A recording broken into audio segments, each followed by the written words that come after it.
Assalamualaikum warahmatullahi wabarakatuh. Salam sejahtera buat kita semua. Om Swastiastu, Namo Buddhaya, salam kebajikan, Rahayu. Saya ingin menceritakan sedikit tentang pengalaman saya ketika saya ada di Bali. Mudah-mudahan teman-teman semua, sedulur-sedulur semua sekarang ini dalam kondisi sehat. Tetap jaga kesehatan karena sangat penting itu kesehatan. Dengan kesehatan kita bisa beraktivitas apa saja. Ya, saya ingin menceritakan sedikit tentang pengalaman saya waktu saya ke Bali. Di beberapa tempat, menurut cerita di situ tempat bersemedinya Sang Patih Kebo Iwa. Nah, saya ingin bertanya kepada Romo nih yang setiap kali selalu menemani saya. Katanya di sana itu tempat bersemedinya Kebo Iwa dan ada di beberapa tempat. Gimana Romo ini? Saya setiap kali saya membicarakan tentang Kebo Iwa ini kok rasanya ya ampun. Luar biasa ya. Memang gini, sangat fenomenal. Jika Bu Tete merasakan ketika ngobrol soal Kebo Iwa, ya, merasakan ada getaran-getaran atau apa, itu hal yang wajar dan perlu disyukuri karena tidak semua orang bisa seperti itu. Ya. Kalau tadi disampaikan bahwa di beberapa tempat ya. Itu sebetulnya banyak tempat di mana Kebo Iwa itu memang suka melakukan tapa brata, semedi. Untuk apa? Nah ini ya, ketika masih zaman muda, sebelum menjadi seorang Mahapatih, ya, dia itu memang sudah sering melakukan tapa brata, sering ritual tapa brata, semadi, menyepi dalam keheningan. Karena gini, apapun Kebo Iwa itu sadar akan dirinya bahwa dia tidak seperti orang-orang lain ketika itu. Maksudnya apa?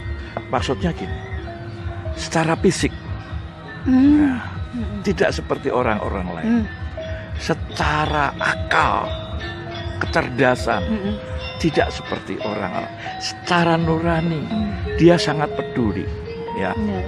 Walaupun ketika itu masih zaman kerajaan ya, di mana orang selalu tunduk ini Kebo Iwa sudah berpikir tentang keharmonian, tentang kehidupan yang selaras, tentang kerukunan.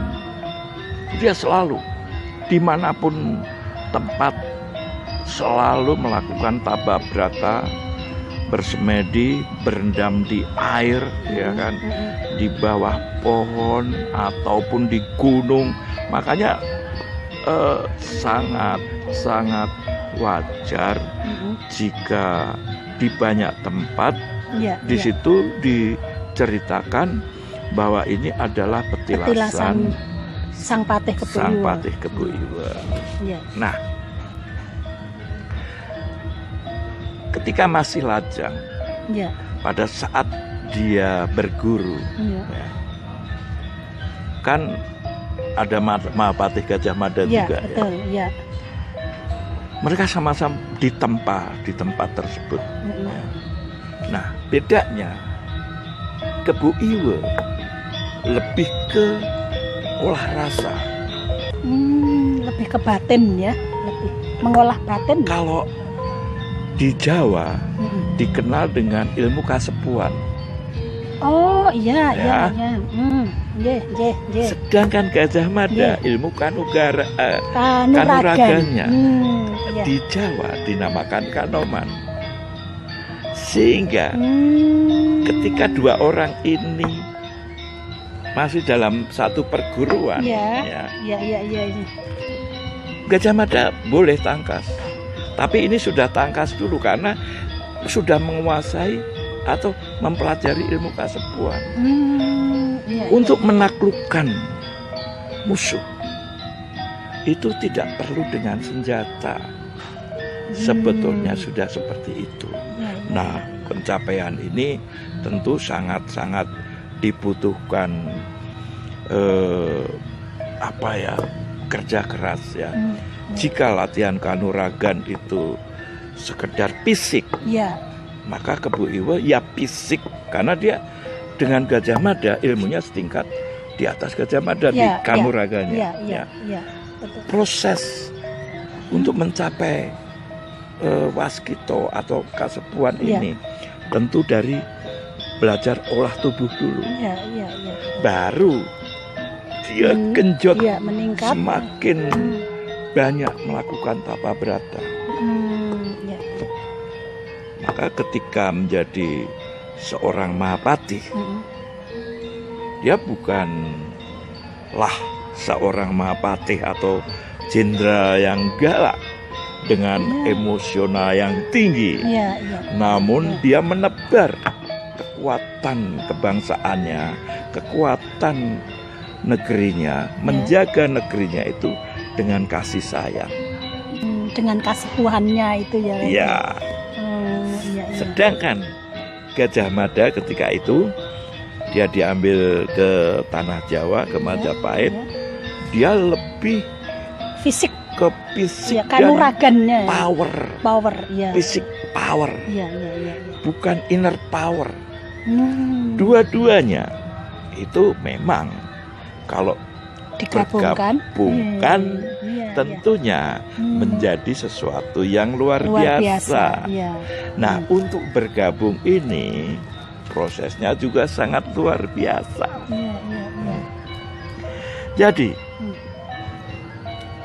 Sang Patih Kebo Iwe memang tidak seperti patih-patih di kerajaan lain. Dia sangat ahli dalam bertarung, tapi apa dia mengandalkan fisiknya gitu? Bukan bahwa gini, dalam bertarung apa dia untuk mengalahkan musuh dia harus menghunus senjatanya? Tidak. Sebab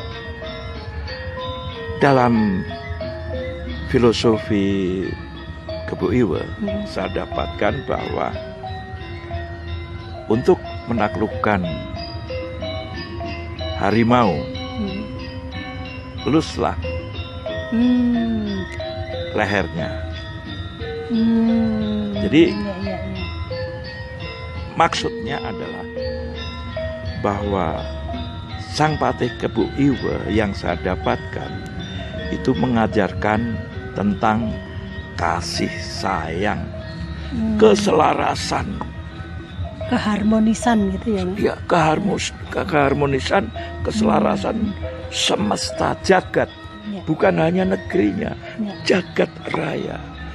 Jadi gini Romo, ini yang kemarin juga sudah pernah saya tanyakan tentang kesatria dan brahmana gitu. Jadi kalau Romo tadi menyampaikan bahwa ini yang saya datangi waktu itu di tempat-tempat petilasannya Kebo Iwe yang katanya untuk semedi Kebo Iwe itu menunjukkan kebrahmanaannya Kebo Iwe ya Romo ya. Di situ ya. Sebab jadi tidak hanya seorang kesatria yang mampu melawan dengan fisiknya, dengan kecakapan fisiknya, tetapi juga sifat kebrahmanaannya itu yang juga mendukung. Betul. Mendukung apa? Dia mengalahkan dirinya sendiri. Mengalahkan dirinya sendiri dulu ya. Ya. Itu. Jadi banyak suri tauladan jika mau menggali, jika mau menelusuri, bukan hanya membaca sebuah buku yang bebas diceritakan begitu saja. Sebab apapun ini adalah sebuah legenda, sebuah sejarah dari seseorang, dari seseorang yang dimana di daerah Bali ini memang ada, dan banyak situs petilasannya. Ya. Di mana petilasan itu tentunya dulu pernah dia sentuh. Ya. Dan petilasan itu masih ada. Sekarang kita juga bisa menyentuh. Ya. Bromo, matur nuwun. Terima kasih. Demikian perbincangan kita. Satu hal yang bisa saya simpulkan adalah tidak perlu mengalahkan seseorang, mengalahkan siapapun dengan secara fisik. Cinta kasih, keselarasan, keharmonisan itu sangat diperlukan.